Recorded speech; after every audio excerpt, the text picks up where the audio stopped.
Alors ici vous êtes dans le hall du Linéa qui est un immeuble à Puteaux dans le patrimoine de la Société de la Tour Eiffel depuis 4 ans maintenant. Cet immeuble c'est un peu le fleuron de la Société de la Tour Eiffel, c'est celui qui a la plus grande valeur en termes de patrimonial pour nous. Il est très bien loué aujourd'hui avec le groupe Vinci Énergie et quelques grosses entreprises dans le domaine notamment de la technologie automobile. Cet immeuble-là, il avait deux défauts. D'abord, il avait une façade un peu coupée en deux avec une bretelle d'une sortie de parking qui le traversait. Donc ce qu'on a fait, c'est qu'on a posé une résille pour un peu masquer ce défaut de façade, ce défaut un peu natif. La deuxième chose, c'était son hall qui était bizarrement configuré et qui n'était plus du tout au standard de ce qu'on fait maintenant. Sachant qu'au niveau de prestations, au niveau de loyer qu'on offre à nos locataires, il fallait vraiment redonner ses lettres de noblesse au hall. Donc ce qu'on a fait, c'est qu'on est venu lui apporter d'abord beaucoup de luminosité.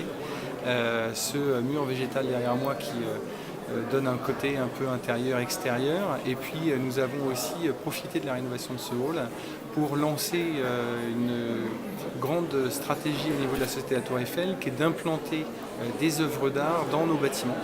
Et donc on a fait appel à un artiste qui s'appelle Étienne Ray, un artiste marseillais qui nous a composé une sculpture qui s'appelle La Voie lactée et qu'on a posé cette installation dans le hall pour le bénéfice de nos locataires, pour qu'ils puissent bénéficier de cet art contemporain au jour le jour à l'intérieur de ce hall.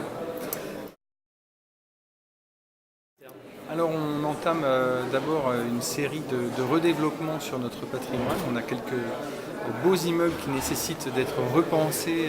Voilà. Il y en a un d'ailleurs à Puteaux, non loin d'ici, sur les quais de la Seine. Et puis on en a d'autres dans l'Île-de-France et en région. Donc pas mal de redéveloppement pour nous. Aussi des développements neufs sur des parcelles foncières que nous avons dans le portefeuille, sur des implantations où on a plutôt des parcs d'activités dans lesquels on vient construire des bâtiments supplémentaires, soit en blanc, soit sous forme de clé en main pour des utilisateurs. Et puis enfin, on regarde toujours des sujets à l'acquisition, parce que on ne se refuse rien en termes d'opportunités sur des endroits dans lesquels on est à l'aise, dans lesquels le marché est porteur et où on peut faire de bonnes affaires. La fusion avec Affine a quand même beaucoup modifié les choses. Tout d'abord, elle nous a fait considérablement grossir. On a pris 50% de taille supplémentaire. On s'est aussi un peu endetté à la faveur de la fusion, donc il faut passer dans un mode de cession. Donc on va vendre pas mal d'immeubles en 2019 et 2020. Et puis enfin, il faut, je dirais, intégrer ces actifs nouveaux, qui sont une quarantaine quand même.